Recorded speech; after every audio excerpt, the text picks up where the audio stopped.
Sometimes, the smallest act of kindness is the one that uncovers the biggest family secret. Rain slid slowly down the diner windows like silver threads melting through the Boston night, while the neon open sign flickered weakly against the storm outside. Inside Rosie's diner, the smell of black coffee, grilled onions, and fresh soup wrapped around the room like warmth trying to survive winter. Clara Bennett adjusted the sleeve of her pale blue uniform and quietly wiped down booth 7 for the third time, even though no one had sat there in over an hour. The dinner rush had passed. The plates were gone. The loud conversations had faded into soft country music humming from an old radio behind the counter. It was almost closing time. Almost. Clara liked this hour best because people stopped pretending late at night. Wealthy men loosened expensive ties. Lonely women stared into untouched pie. Truck drivers sighed into coffee cups like they were confessing secrets to the steam. And sometimes, people walked in carrying storms far heavier than the one outside. The bell above the diner door suddenly chimed. Cold wind rushed inside first. Then came the old man. He looked to be in his early 70s, tall but slightly bent from years that had not been kind to him. Snow clung to the shoulders of his faded brown coat. His boots were wet. One lace dragged behind him. A few customers glanced up briefly before looking away again. Clara noticed the hesitation in his step, the quiet embarrassment, the way he checked the prices on the menu taped near the register before even sitting down. She had seen that look before. Too many times. "Sit anywhere you'd like," Clara said softly. The old man gave a small nod and chose the booth near the window furthest from everyone else. He sat carefully, almost apologetically, as if trying not to take up too much space in the world. Clara grabbed a menu and walked over. "Can I get you something warm tonight?" she asked. The old man smiled faintly. "Just coffee, miss." Clara looked at him for a moment longer than necessary. His hands trembled slightly from the cold. "Our chicken soup's fresh," she said gently. "Best thing on the menu when it rains." He glanced down at the laminated prices. "Coffee's enough." Clara did not argue. She simply nodded and walked away. At the opposite end of the diner, Ethan Calloway stepped inside while brushing rainwater from the sleeve of his charcoal overcoat. The room shifted almost instantly when he entered, though nobody spoke his name aloud. Wealth carried a certain gravity. Expensive watches, perfect posture, silence that expected obedience. Ethan carried all of it effortlessly. At 39, he was the kind of CEO financial magazines described as ruthless but brilliant.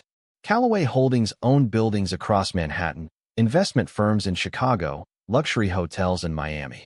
But tonight, none of that mattered much to him. His jaw remained tense from a board meeting that had ended 2 hours earlier with accusations, betrayals, and another reminder that trust was a dangerous thing in business. He chose a booth near the center of the diner without removing his coat.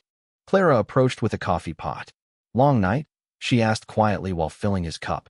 Ethan barely looked up from his phone. "Something like that." Clara nodded once and walked away without forcing conversation. That caught his attention more than if she had tried. Most people recognized him. Most people smiled too hard around money. But this waitress moved with calm indifference, like she had learned long ago that everyone eventually became just another tired customer under bad lighting. Ethan watched her for a moment before noticing the old man alone by the window. The man held his coffee cup carefully between both hands, soaking in the heat like it was precious. Outside, thunder rolled faintly above the city. Clara disappeared into the kitchen and returned carrying a bowl of steaming chicken soup with crackers on the side. She placed it gently in front of the old man. "I didn't order this," he said quickly, looking nervous. "Kitchen made extra," Clara replied smoothly. "Would have gone to waste." The old man stared at the soup for a long moment before whispering, "Thank you." Clara offered a small smile and walked back toward the register. Ethan watched the entire exchange over the rim of his coffee cup. Something about it unsettled him. Not because it was dramatic, because it wasn't. No performance, no audience. Just kindness delivered quietly enough that most people would miss it. 20 minutes later, the old man finished every spoonful. He reached slowly into his coat pocket and began counting wrinkled dollar bills onto the table with embarrassed precision. $1. Another. Quarters. Dimes. Clara saw it immediately. Before he could finish counting, she stepped beside the register and slid her own debit card across the payment machine. Fast. Silent. Practiced. Taken care of. she whispered to the cashier. The old man looked up, confused when the waitress returned his money untouched. Miss, I can pay for the coffee. I know, Clara said softly. Tonight the soup was on me. The old man's eyes watered slightly, though he blinked it away before anyone noticed. People don't usually do that anymore. Clara glanced toward the rain outside. Maybe they're just tired, she said. Doesn't mean they stopped caring. Ethan looked down into his coffee after hearing those words. Something tightened uncomfortably in his chest. Then the old man reached for his coat, and everything changed. His sleeve slid back just enough to reveal a silver ring beneath the diner lights. Ethan froze instantly. The coffee cup stopped halfway to his lips. His breathing slowed, because engraved into that worn silver ring was the Calloway family crest. The exact crest buried alongside generations of men in his family. The exact ring his grandfather claimed had disappeared over 40 years ago with a relative nobody was allowed to mention. Ethan stared at the old man in complete silence while rain hammered harder against the windows. And for the first time in years, the powerful CEO felt something colder than money, colder than betrayal, colder than fear. Recognition. The old man noticed Ethan staring at the ring almost immediately. His weathered fingers tightened around the silver band before he slowly pulled his sleeve back down. The movement was subtle, protective, like someone hiding the last surviving piece of a life nobody remembered anymore. Ethan remained frozen in his booth while the storm outside rattled softly against the diner windows. His grandfather's voice echoed faintly in his memory. Never mention his name again. Ethan had heard those words his entire childhood whenever old family photographs surfaced during holidays at the Calloway estate in Connecticut. There had once been another brother in the family, Theodore Calloway. Charming, brilliant, reckless, according to family stories. Then one day, he vanished along with money, documents, and the silver family ring meant to pass down through the oldest bloodline. At least that was the version Ethan had grown up hearing. Yet the old man sitting 20 feet away did not look like a thief. He looked tired, cold, human. Clara returned to Ethan's table with a fresh pot of coffee. Refill? She asked softly. Ethan glanced toward the old man again before nodding once. Clara poured carefully while noticing the unusual tension in his expression. You okay? She asked. Ethan almost ignored the question out of habit. Powerful men rarely answered honestly. But something about this diner made silence feel heavier than usual. That ring, he said quietly while looking toward the window booth. Clara followed his gaze. What about it? Ethan hesitated. It belongs to my family. Clara looked back at Arthur. The old man had lowered his eyes toward the empty soup bowl in front of him. Maybe it was passed down to him, she suggested gently. Ethan gave a faint, humorless laugh. Not possible. Clara finished pouring the coffee. You sound very sure. Ethan leaned back slowly. My family spent 40 years believing the man who wore that ring betrayed us. Clara remained calm. And now? Ethan looked at Arthur again. Now I do not know what to believe. Across the diner, Arthur slowly stood from the booth and reached for his coat. Clara immediately walked over to help him with the zipper that had caught in the fabric. Thank you for the meal, he said quietly. You already thanked me. Arthur smiled faintly. Deep wrinkles formed around tired blue eyes that still carried traces of warmth beneath the exhaustion. No, he replied softly. I thank you for the soup. I have not thanked you for seeing me. Clara did not know how to answer that, because she understood exactly what he meant. Too many people walked past pain when it looked inconvenient. Too many people treated kindness like a transaction. Arthur pulled a folded photograph from his coat pocket and stared at it briefly before tucking it away again. Ethan noticed the movement immediately. Something about the photograph disturbed him almost as much as the ring. Arthur nodded politely toward Clara and headed for the diner door. Ethan stood instantly. Wait. The word came out sharper than intended. Arthur stopped, but did not turn around immediately. Clara glanced between them carefully while thunder rolled outside again. Ethan approached slowly, expensive shoes tapping softly against the worn black and white tile floor. Up close, Arthur looked older than Ethan first realized. His coat smelled faintly of rain and cigarette smoke from city sidewalks. A scar crossed the side of his jaw, pale with age. Where did you get that ring? Ethan asked quietly. Arthur finally turned to face him. For several seconds, neither man spoke. Clara sensed something strange passing silently between them. Not recognition exactly. Something older, heavier. Arthur's eyes drifted toward Ethan's face with visible caution. Why do you ask? Ethan swallowed once. Because it belongs to the Calloway family. The old man's expression changed almost invisibly. Not surprise. Pain. I know, Arthur answered. Ethan felt the air leave his lungs slowly. Who are you? Arthur studied him for a long moment before his tired eyes moved toward the diner windows, where rainwater blurred the city lights into pale gold streaks. A man your family buried long before I ever stopped breathing, he said quietly. Clara felt chills crawl softly across her arms. Ethan stared at him in disbelief. That is impossible. Arthur gave a weak smile. Most ugly truths are.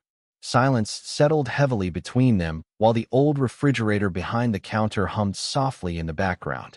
A couple near the door quietly paid their check and left, unaware that something much larger than a late-night conversation was unfolding beside Booth 7. Ethan's pulse tightened in his throat. My grandfather said Theodore Calloway stole from the family and disappeared. Arthur looked down briefly. Your grandfather said many things. Ethan's jaw hardened. You knew Theodore? Arthur finally met his eyes fully. I was Theodore. Clara looked sharply toward Arthur. Even Ethan seemed unable to process the words immediately. The old man slowly reached into his coat pocket again and removed the folded photograph.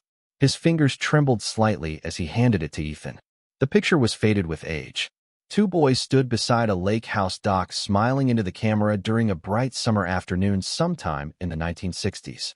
One boy looked unmistakably like Ethan's father as a teenager. The other was Arthur. Younger. Happier. Wearing the same silver ring. Ethan stared silently at the photograph while his heartbeat pounded harder with every passing second. My father told me you abandoned the family, he whispered. Arthur looked toward Clara instead of Ethan when he answered. Sometimes families abandon each other first. Clara watched the old man carefully.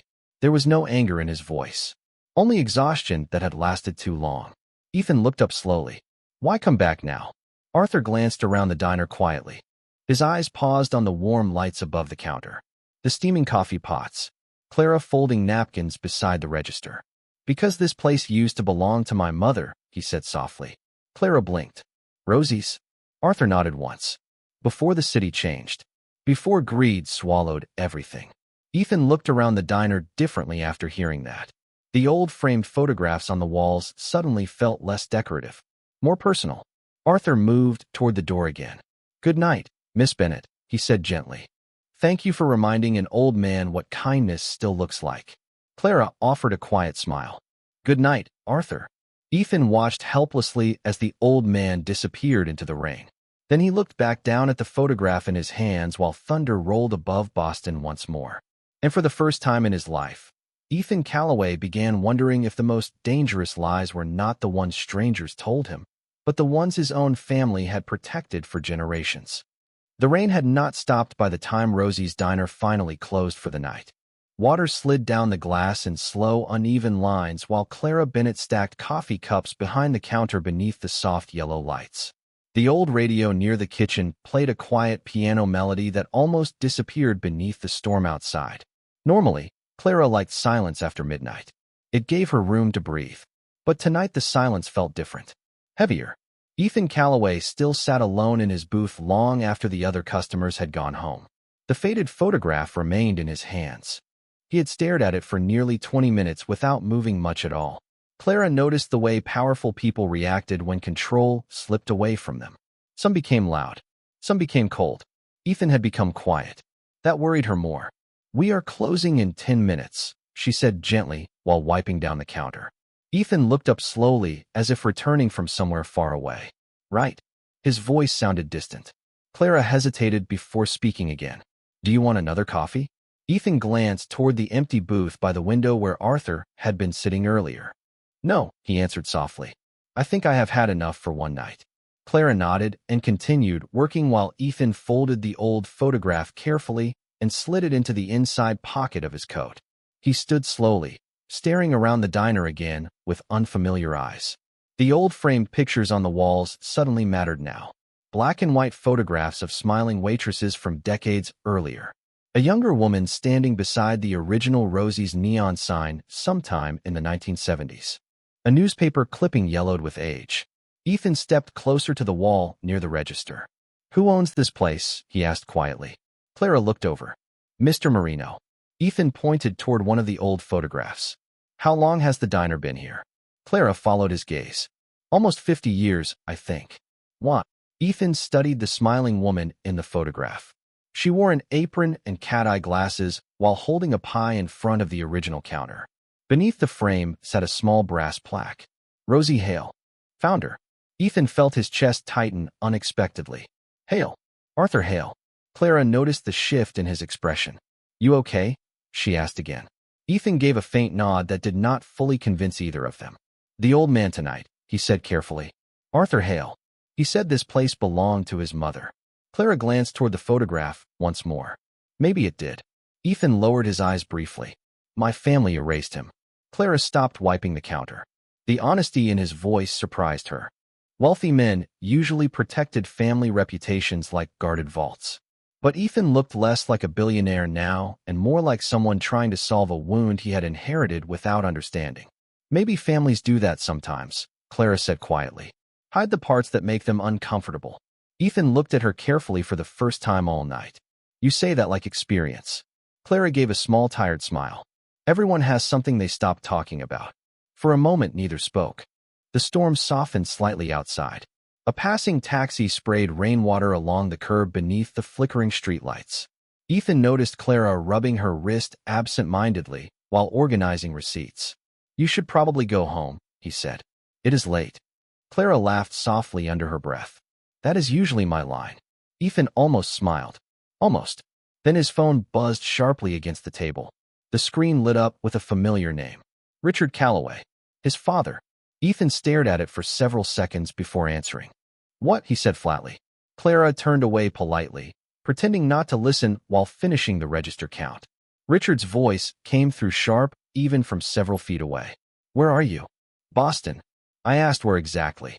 Ethan glanced around the diner. "Why?" Silence crackled briefly through the line. Then his father spoke more carefully. "Did someone contact you tonight?" Ethan's jaw tightened immediately. "Interesting question." Another pause. "Ethan, you knew he was alive." Clara looked down quietly while pretending to organize sugar packets. Ethan's voice had changed. Not louder. Colder. "I do not know what you are talking about," Richard replied. Ethan pulled the old photograph halfway from his coat pocket. "I met Arthur Hale tonight." Silence. Complete silence. Even through the phone, Ethan could feel it. Then came a slow exhale from the other end. "Leave this alone," Richard said quietly. Ethan's eyes darkened slightly. "So it is true. You do not understand what happened. Then explain it." Richard's tone sharpened immediately. "Some things should stay buried." Ethan looked toward the old Rosie Hale photograph on the wall again. "That sounds less like wisdom and more like guilt." Before his father could answer, Ethan ended the call. Clara slowly set the receipts aside. "That bad?" Ethan slid the phone back into his pocket. "Worse." He walked toward the wall of photographs again while studying Rosie Hale's smiling face beneath the diner lights. "Do you know what bothers me most?" he asked quietly. Clara shook her head. Ethan stared at the frame. "My entire life, my family taught me that strength meant control, reputation, protecting the company at all costs." His eyes drifted toward the booth where Arthur had sat with trembling hands wrapped around cheap coffee. But the man they erased tonight thanked a waitress for kindness like it was something rare. Clara remained silent. Ethan laughed once under his breath, though there was no humor in it. That should not happen in a healthy family. The old clock above the kitchen clicked softly toward 1 in the morning. Clara finally grabbed her coat from the back room and slipped it on. "You know," she said gently, "sometimes people who lose everything still keep the best parts of themselves." Ethan looked at her carefully. "And sometimes people who have everything lose theirs." Clara did not answer because she could tell from the look in his eyes that he already knew it was true. Outside, the rain finally began slowing into a soft mist that blurred the city lights into pale silver reflections across the wet streets. Ethan reached for his coat and headed toward the diner door before stopping suddenly beside Clara. "If Arthur comes back," he said quietly, "please call me." He slid a business card onto the counter. Clara glanced down at the elegant black lettering. "Ethan Calloway, Chief Executive Officer, Calloway Holdings." She looked back up. "What are you planning to do?" Ethan stood silently for a moment while thunder rumbled faintly in the distance. Then he looked toward the photograph wall one last time. Find out why my family spent 40 years afraid of an old man with nothing except a silver ring. And with that, he stepped into the cold Boston night, while Clara remained standing beneath the diner lights, staring at the business card beside the register and wondering why the storm outside suddenly felt much smaller than the one beginning inside the Calloway family. By 8 o'clock the next morning, Boston looked washed clean by the storm. Rainwater still dripped from fire escapes and traffic lights, while cold sunlight reflected across wet sidewalks like scattered glass. Clara Bennett stood behind the counter at Rosie's Diner, tying her apron as the smell of bacon and fresh coffee slowly filled the room again. The morning crowd had already started arriving. Construction workers in heavy jackets, nurses finishing overnight shifts, elderly couples splitting pancakes in silence after decades together, ordinary people carrying ordinary exhaustion. Clara moved between tables with practiced calm, balancing plates carefully while the old radio played soft jazz near the kitchen. But despite the familiar rhythm of the morning, her thoughts kept drifting back to the previous night. Ethan's expression when Arthur revealed his real name, the tension in his voice during the phone call with his father, the sadness hidden beneath all that expensive control. Clara had seen lonely people before, but wealthy loneliness always looked different. Cleaner, better dressed, more carefully hidden. The bell above the diner door chimed suddenly. Clara looked up automatically, expecting another regular customer. Instead, Ethan Calloway stepped inside wearing a dark wool coat and carrying the same unsettled expression from the night before. A few customers recognized him immediately from business magazines and local news interviews. Quiet whispers moved softly through the diner. Ethan ignored them completely. His attention searched the room quickly before landing on Clara behind the counter. "You came back," she said while pouring coffee into a mug. Ethan slid into the booth near the window. "I did not sleep much." Clara carried the coffee over without asking how he took it. Somehow she already knew. Black. No sugar. Ethan looked toward the empty street outside. "Did Arthur come in this morning?" Clara shook her head. "Not yet." Ethan nodded once, but disappointment flickered across his face before disappearing almost instantly. Clara noticed anyway. "You really think your family lied about him?" she asked quietly. Ethan stared into the steam rising from the coffee cup. "I think powerful people protect stories that benefit them." Clara leaned lightly against the booth divider. "That sounds personal." Ethan gave a faint smile without humor. "Everything about family becomes personal eventually." Before Clara could answer, a black luxury sedan slowly pulled up outside the diner window. Ethan noticed it immediately, and his expression hardened. Clara followed his gaze toward the street. Another car stopped behind it. Then another. Men in expensive coats stepped onto the sidewalk while adjusting gloves and speaking quietly into phones. The atmosphere inside the diner shifted. Customers began staring openly now. Clara looked back at Ethan. "Friends of yours?" Ethan sighed softly. "Unfortunately." The diner door opened sharply. Richard Calloway entered first. Tall, silver-haired, perfectly composed despite the early hour. The kind of man who looked expensive even in silence. Two attorneys followed several steps behind him carrying leather folders. Richard's cold blue eyes moved across the diner before settling on Ethan. "You are causing unnecessary problems," he said calmly. Several customers immediately stopped eating. Clara felt tension ripple quietly through the room. Ethan remained seated. "Good morning to you too." Richard glanced toward Clara briefly, then toward the old Rosie Hale photograph on the wall.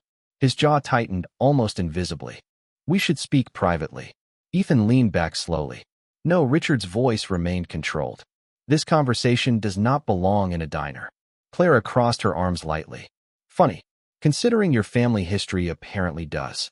Richard finally looked directly at her. Not rude, just surprised someone had interrupted him at all. Ethan almost smiled into his coffee.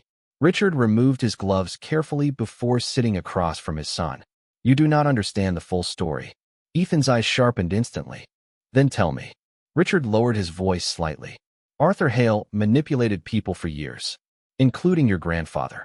Clara quietly refilled a nearby customer's coffee while listening without appearing obvious about it. Ethan folded his hands slowly. "That is strange," he said, "because last night he looked more like someone who had been abandoned than someone powerful." Richard's jaw tightened. Appearances can deceive. Ethan glanced toward the photograph wall again. So can families. Silence settled heavily across the booth. The attorneys near the entrance exchanged uncomfortable looks, but remained quiet. Richard leaned slightly forward. That man is dangerous to this family. Ethan laughed softly under his breath. Dangerous? He gestured toward the rainy street outside. He looked homeless. You have no idea what he knows. Clara noticed Richard regretting those words the second they escaped. Ethan noticed too. The air between them changed instantly. What exactly is the family afraid he will say? Ethan asked quietly. Richard remained silent for too long. That silence answered enough. Clara watched Ethan's expression harden slowly. Not anger. Disappointment. The kind that settles deep. All these years, Ethan said softly, I thought our family was protecting itself from betrayal. He looked directly at his father now. But maybe it was protecting itself from the truth. Richard stood immediately. You are speaking emotionally. Ethan remained calm. No, I am speaking honestly. There is a difference. The diner had become almost completely silent now except for the sound of silverware softly touching plates. Even the cook behind the kitchen window had slowed down to listen. Richard adjusted the sleeve of his expensive coat carefully. You will stop this investigation. Ethan looked genuinely surprised by the command. Investigation? Richard's expression darkened slightly. You are a Calloway. Start acting like one. Clara noticed Ethan's fingers tighten briefly around the coffee mug, then slowly release. Maybe that is the problem, he said quietly. Richard stared at his son for several long seconds before reaching into his coat pocket. He placed a folded document on the table. This diner is sitting on valuable commercial property, he said calmly. Developers have wanted this block for years. Clara looked toward the paperwork immediately. Ethan's eyes narrowed. What are you doing? Richard stood beside the booth. Ending distractions before they become expensive. Clara unfolded the first page carefully. Her stomach dropped. Purchase offer. Demolition proposal. Luxury condominium development plan. Rosie's diner scheduled for removal within 60 days. Ethan looked slowly up at his father while morning sunlight reflected coldly through the diner windows. You are trying to erase this place too. Richard's silence lasted only a moment. Some things should not survive forever. Clara felt chills rise softly across her arms as Ethan stood from the booth for the first time since arriving. And in that quiet, crowded diner, beneath old photographs and the smell of fresh coffee, Ethan Calloway finally realized something terrifying. His family had not just erased a man.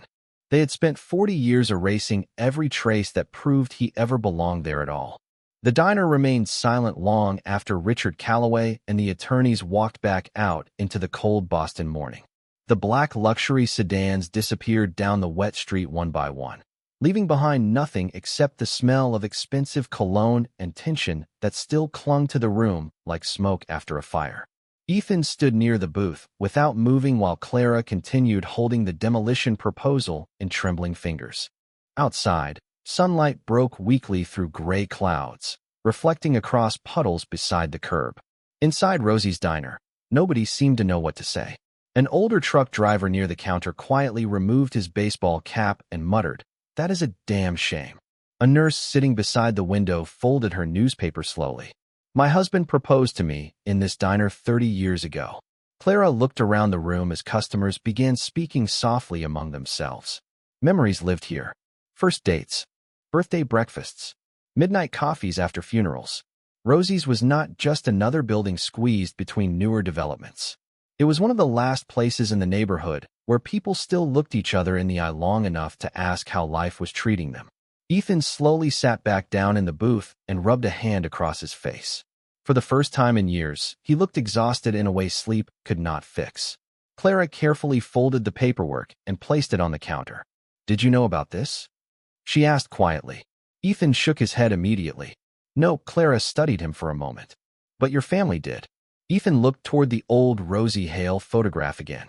Apparently. The cook stepped out from the kitchen carrying a tray of clean plates.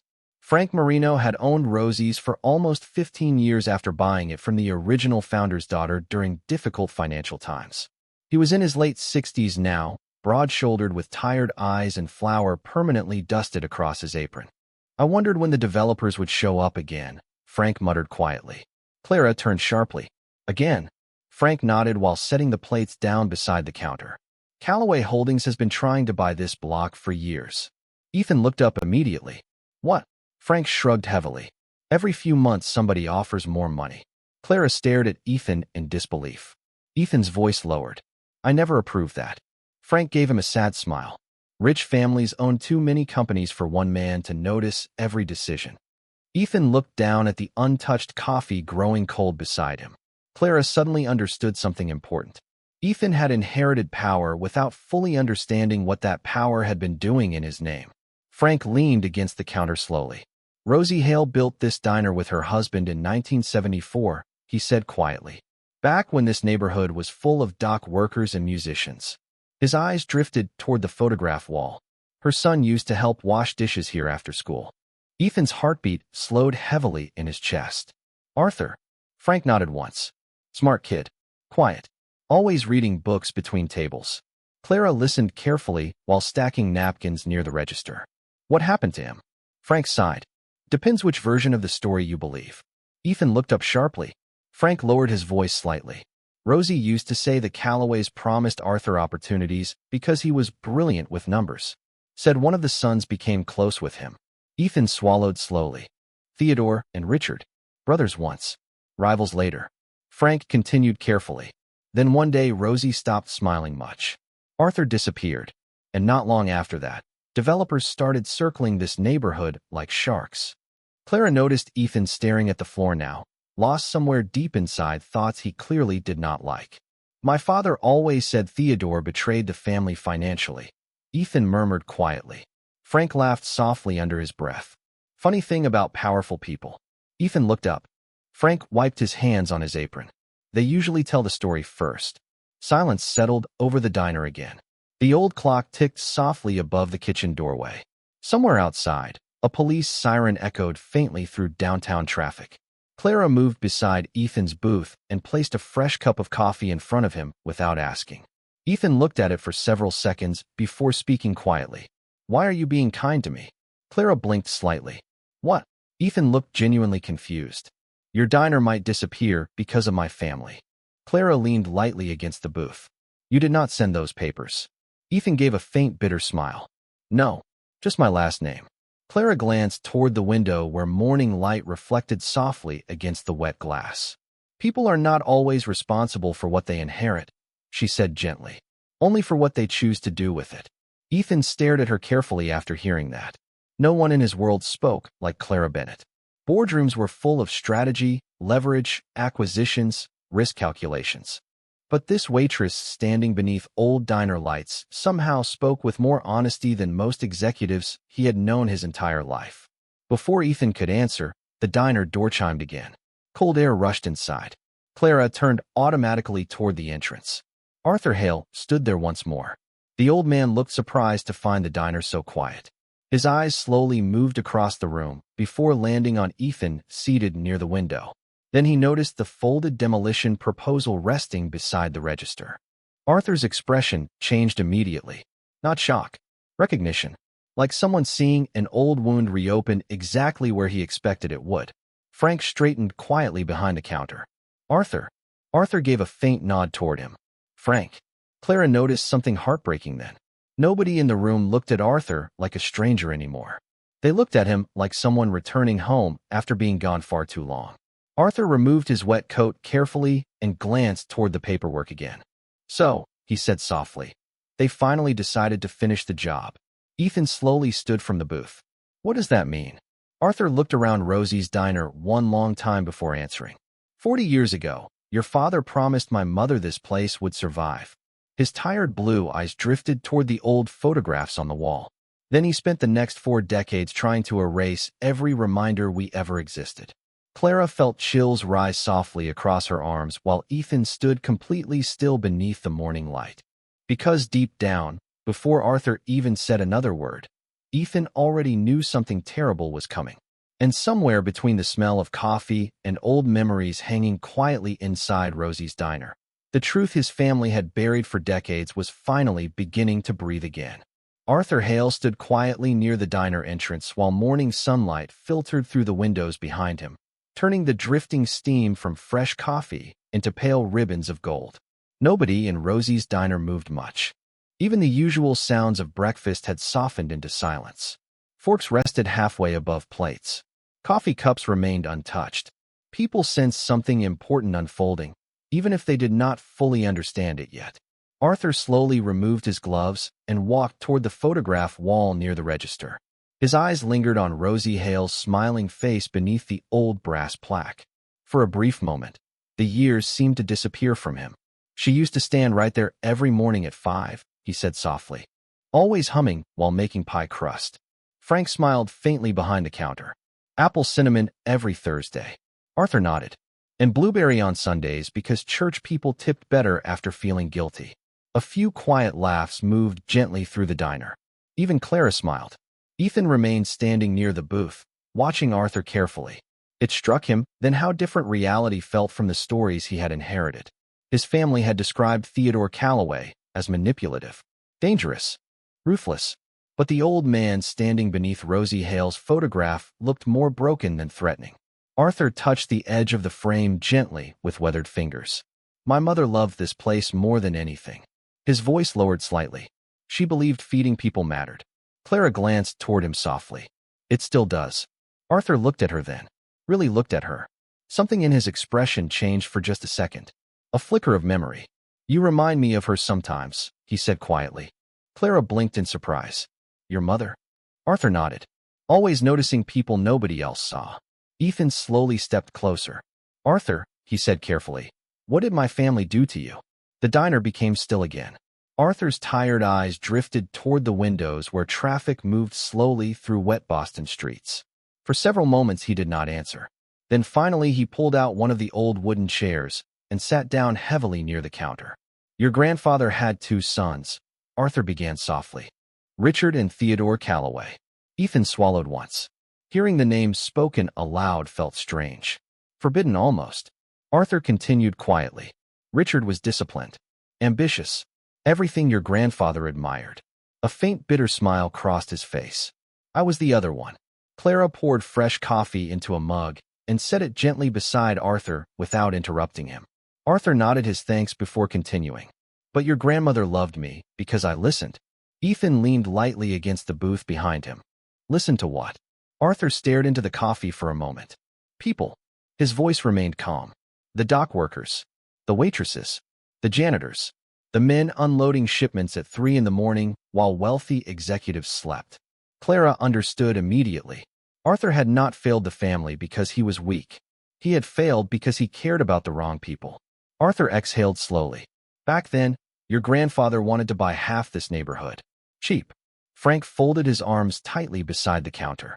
Rosie refused to sell. Arthur nodded once. My mother said this diner belonged to the community. Ethan felt his chest tighten. And my father?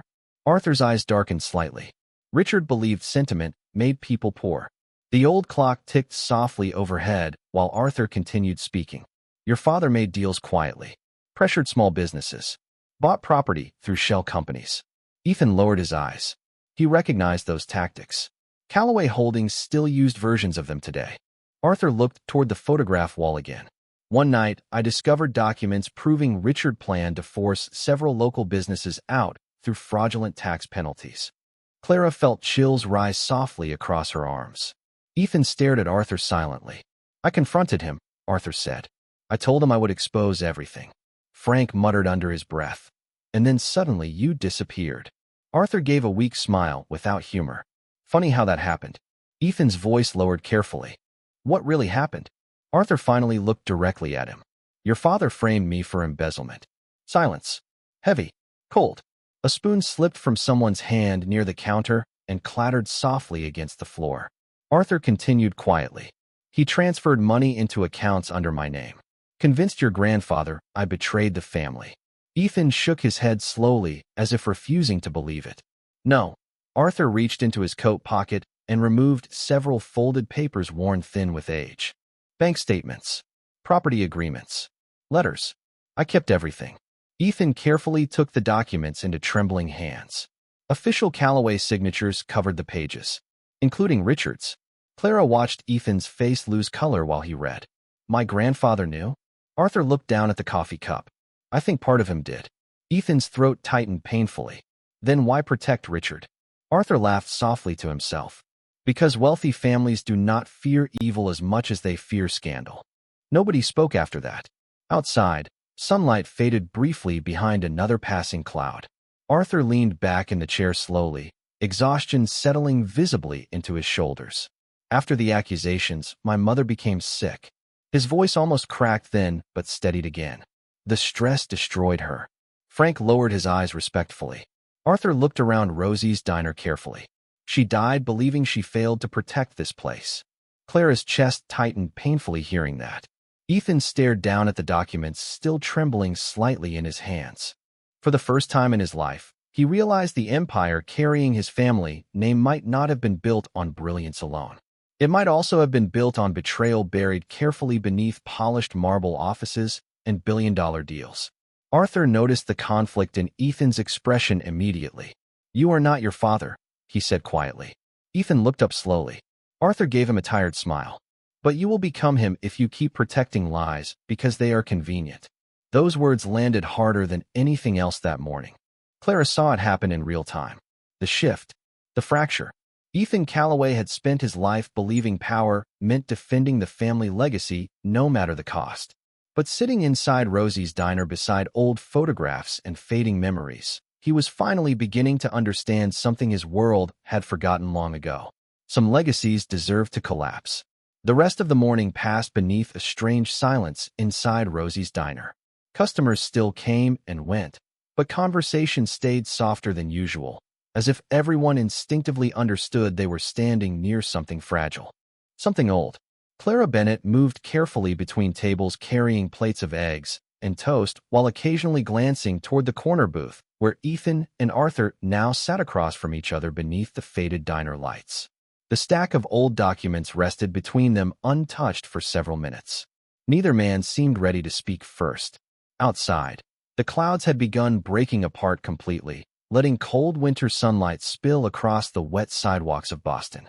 But inside the diner, the air still carried the heaviness of buried truths finally exposed after decades underground. Ethan slowly lifted one of the bank statements again. His father's signature stared back at him in dark blue ink. Clean, elegant, familiar. "All these years," Ethan said quietly, "he let the family believe you stole from us." Arthur gave a tired nod. It was easier. Ethan looked up sharply. Easier for who? Arthur leaned back against the booth seat and stared toward the window for a long moment before answering. For everyone who benefited from silence. Clara paused beside a nearby table pretending to refill ketchup bottles while listening carefully. Arthur's voice remained calm, but every sentence carried the exhaustion of someone who had spent too many years swallowing pain quietly. Ethan rubbed a hand across his jaw slowly. "Why did you never fight back publicly?" Arthur smiled faintly without humor. "Against the Calloways?" He shook his head. "Your family had lawyers, politicians, newspapers. I had a grieving mother and a diner nobody wanted to protect." Ethan lowered his eyes again. He knew Arthur was right. Wealth did not only buy comfort. It bought credibility. The ability to decide which version of the truth survived long enough to become history. Frank stepped quietly from the kitchen carrying a fresh pie and set it near the display counter. "Rosie tried fighting at first," he said softly. Arthur's expression darkened with memory. "She mortgaged everything trying to prove my innocence." Frank nodded sadly. Then the tax audit started. Clara looked over immediately. "Audits?" Arthur gave a weak laugh. "Health inspections. Parking violations. Permit delays." He looked around the diner slowly. Every week, there was another problem. Ethan's stomach tightened painfully. He had seen those tactics before during corporate acquisitions. Pressure small businesses until survival became impossible. Make desperation look legal. Arthur folded his weathered hands together on the table. "Your father wanted this neighborhood cleaned up for investors." His eyes drifted toward the photograph wall again. "But people like my mother complicated the view." Clara stared quietly at Rosie Hale's smiling photograph, while imagining the woman fighting to keep the diner alive against forces far larger than herself. Somehow the room suddenly felt sacred. Like the walls themselves remembered things nobody else did anymore. Ethan finally looked directly at Arthur again. "Why come back now after all these years?" Arthur did not answer immediately. Instead, He slowly reached into his coat pocket and removed the folded photograph Ethan had seen the night before.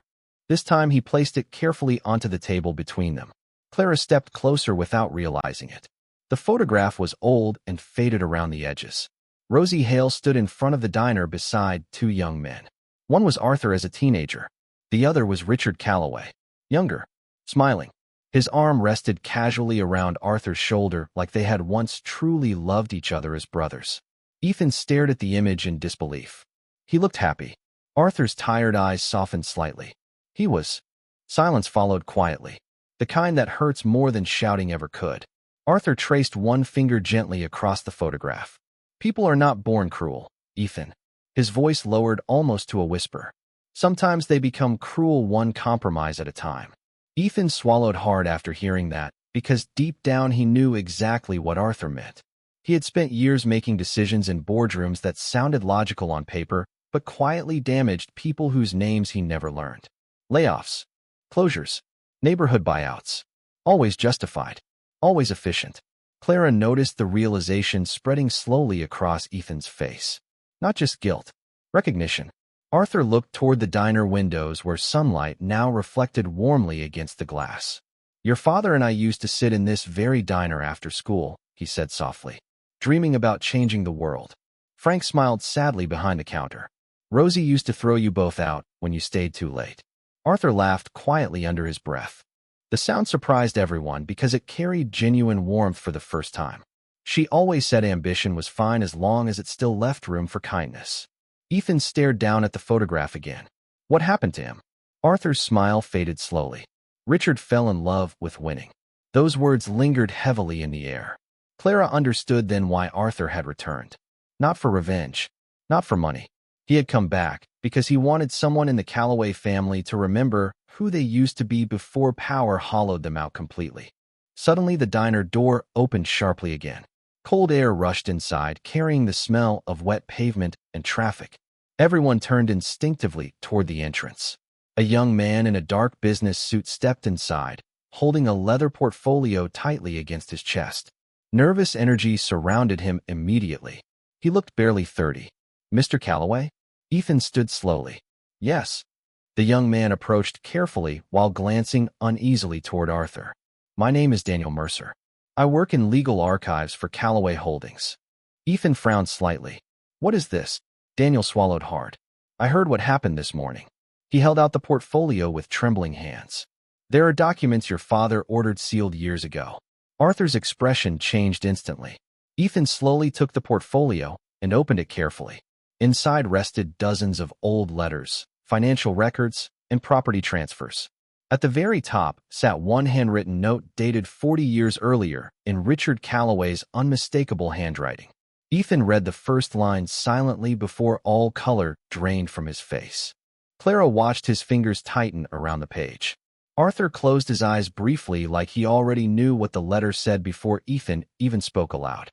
Then finally, with a voice quieter than anyone had ever heard from him before, Ethan looked up at Arthur and whispered, My father admitted you were innocent. The entire diner seemed to stop breathing after Ethan whispered those words. My father admitted you were innocent. Nobody moved for several long seconds. The old clock above the kitchen ticked softly while sunlight poured through the windows in pale golden streaks across the worn black and white floor tiles. Arthur Hale sat perfectly still inside the booth, his weathered hands resting quietly beside the untouched coffee cup Clara had refilled nearly 20 minutes earlier.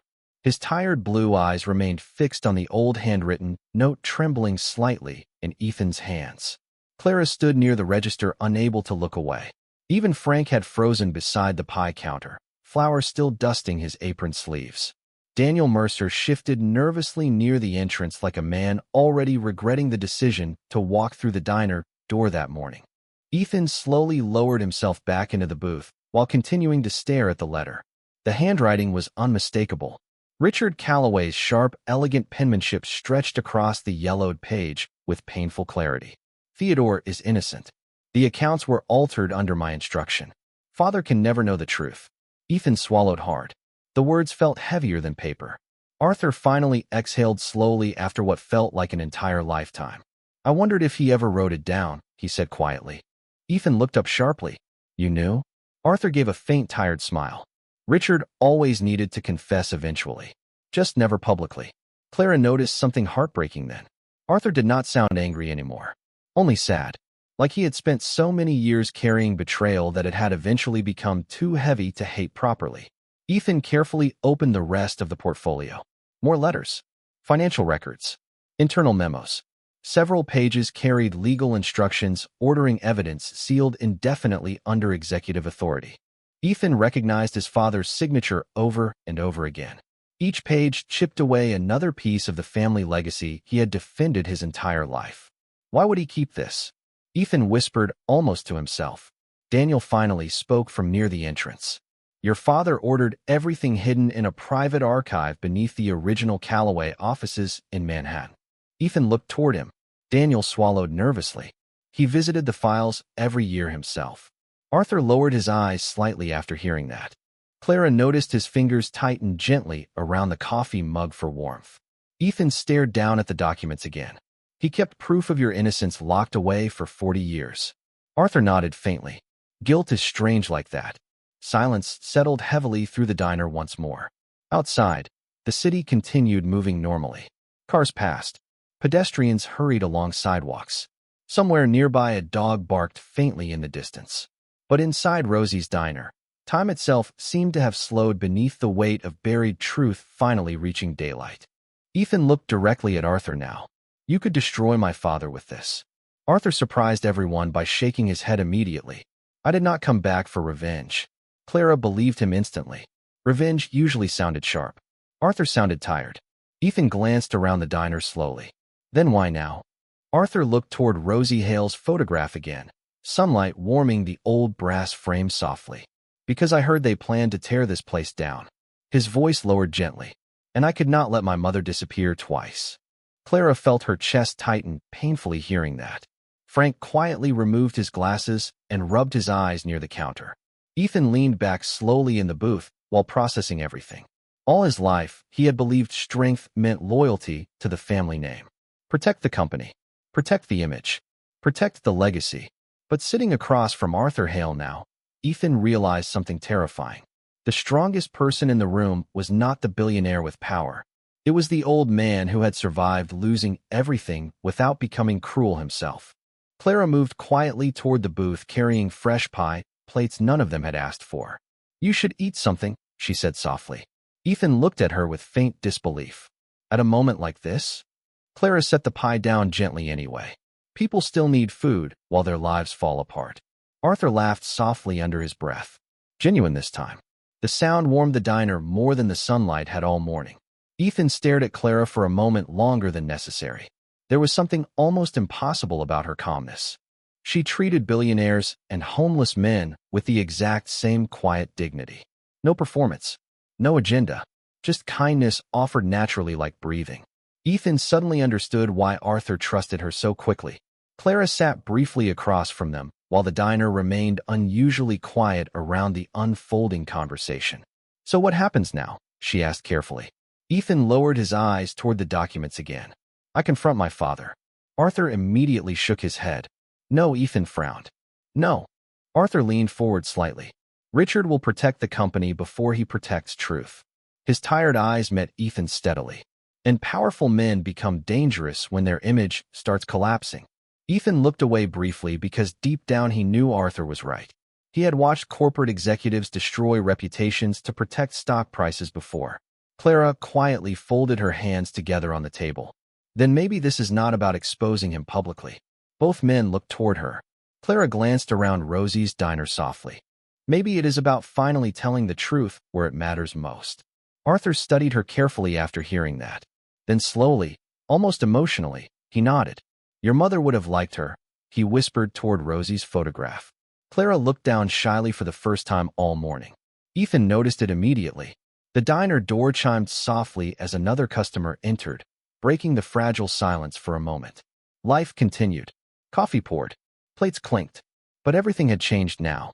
Ethan looked at the old photograph of Richard and Arthur smiling together as boys beneath the diner lights.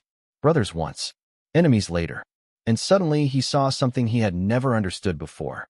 Families did not usually collapse all at once. Sometimes they collapsed quietly, one lie at a time, one compromise at a time, until eventually nobody remembered where the damage started. Arthur slowly pushed the stack of documents back toward Ethan. These belong to you now. Ethan blinked in surprise. Why? Arthur looked toward the windows where sunlight reflected softly against the wet streets outside. Because you are the only Calloway left who still looks uncomfortable after hearing the truth. And somewhere deep inside Ethan Calloway, beneath decades of inherited ambition and polished control, something old and human finally began waking up. Snow began falling lightly over Boston 3 days later, soft white flakes drifting past the windows of Rosie's diner, while the evening crowd slowly filled the booths again. The city had already started decorating for Christmas. Golden lights wrapped around lampposts outside. Children in thick winter coats pressed their hands against bakery windows nearby. Inside the diner, warmth and conversation moved gently beneath the familiar yellow lights, like life itself refusing to disappear quietly. Clara Bennett carried a tray of hot coffee between tables, while Frank argued cheerfully with a regular customer about the Patriots. Everything looked ordinary again on the surface. But beneath that ordinary rhythm, something enormous had changed. Ethan Calloway had not returned since the morning Arthur revealed the truth. Not a phone call, not a message. Clara told herself she did not care. Yet every time the diner door opened, part of her still looked up expecting to see him standing there with that tired expression, an expensive coat carrying the weight of a family legacy he no longer trusted. Arthur sat quietly in his usual booth near the window wearing a dark wool sweater Frank had insisted he borrow from the diner lost and found box. His silver family ring caught the warm light whenever he lifted his coffee cup. He looked calmer now somehow. Still tired. Still worn by life. But lighter. Like finally speaking the truth aloud had loosened something painful he had carried for decades. You should stay somewhere warmer than that motel, Clara said softly while refilling his coffee. Arthur smiled faintly. I have survived worse places. Clara crossed her arms lightly. That is not the same thing. Arthur looked toward her with gentle amusement. You worry too much for someone your age. Clara shrugged. Somebody should. Before Arthur could answer, the diner door opened. Cold air swept through the room carrying the scent of snow and expensive cologne. Conversations softened immediately. Ethan Calloway stepped inside wearing a charcoal overcoat dusted with snowflakes. But something about him looked different now. Less polished. Less guarded. Clara noticed it instantly. He looked like a man who had not slept much in several days. Ethan removed his gloves slowly and walked toward Arthur's booth without speaking. Arthur studied him carefully. You look terrible, the old man said quietly. Ethan almost smiled. Family meetings will do that. Clara lingered nearby, pretending to organize menus while listening. Ethan reached into his coat pocket and placed a thick folder carefully onto the table beside Arthur's coffee cup. I spent the last 72 hours reviewing every sealed file connected to your case. Arthur's expression remained calm. And Ethan exhaled slowly. You were telling the truth. Frank stopped wiping the counter completely. Several nearby customers glanced over curiously without understanding the full meaning of the conversation. Ethan continued quietly. The financial fraud was fabricated. The property seizures were deliberate. The city inspections were manipulated through political donations. He looked directly at Arthur now. My father destroyed your life to protect a real estate expansion. Arthur lowered his eyes briefly. No anger. No triumph. Just sadness that somehow looked even heavier than rage. Ethan slowly sat across from him. I confronted him. Clara's hand paused against the stack of menus. Arthur looked up carefully. How did that go? Ethan gave a tired laugh under his breath. Exactly the way you predicted. Snow drifted softly outside while the old diner lights reflected warmly against the windows. Ethan rubbed a hand slowly across his jaw. He said the family needed stability, that sacrifices were necessary. Arthur stared quietly into his coffee. Richard always believed ambition justified damage. Ethan nodded faintly. He offered me control of the company if I buried everything again. Clara looked toward Ethan sharply.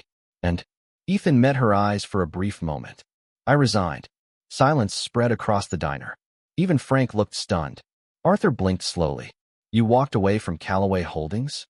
Ethan nodded once. This morning. Clara searched his face carefully for regret. She found none. Only exhaustion mixed with something unfamiliar. Peace maybe. Ethan reached into the folder and removed several legal documents before sliding them gently across the table toward Arthur. The demolition orders for Rosie's have been permanently canceled. Frank inhaled sharply behind the counter. Ethan continued softly. The property deeds have also been transferred into a protected historical trust under the Hale family name. Arthur stared at the papers silently. His weathered hands trembled slightly as he touched the top page. Clara felt tears sting unexpectedly behind her eyes. Ethan looked around the diner slowly. This place matters to people. His voice lowered. I finally understand that now. Arthur leaned back quietly while staring around Rosie's diner. The photographs, the counter stools, the tired little jukebox near the bathrooms. For the first time in 40 years, the fear of losing it finally seemed to leave his face. Clara sat down carefully at the edge of the booth beside them. So what happens now? She asked softly. Ethan looked toward Arthur first. That depends on him. Arthur remained silent for several moments while snow continued falling outside beneath the glowing streetlights. Then finally he reached up slowly and removed the silver family ring from his finger. The same ring that had changed everything the night Clara quietly paid for his meal. Ethan watched in surprise as Arthur turned toward Clara instead. What are you doing? Clara asked softly. Arthur smiled gently. Returning something important to the right family. Before Clara could protest, Arthur carefully placed the silver ring into her hand.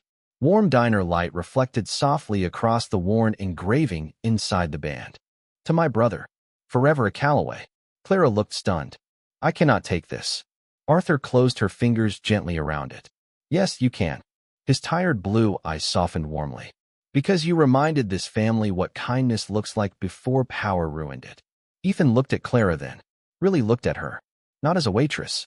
Not as background noise in an expensive world. But as the quiet center of everything that had changed. Clara swallowed hard while staring down at the silver ring resting in her palm. Outside, snow continued falling peacefully across Boston while warm light glowed through the windows of Rosie's diner. And somewhere between old photographs, fresh coffee, and one small act of kindness offered without expecting anything in return, a broken family finally began finding its way home again.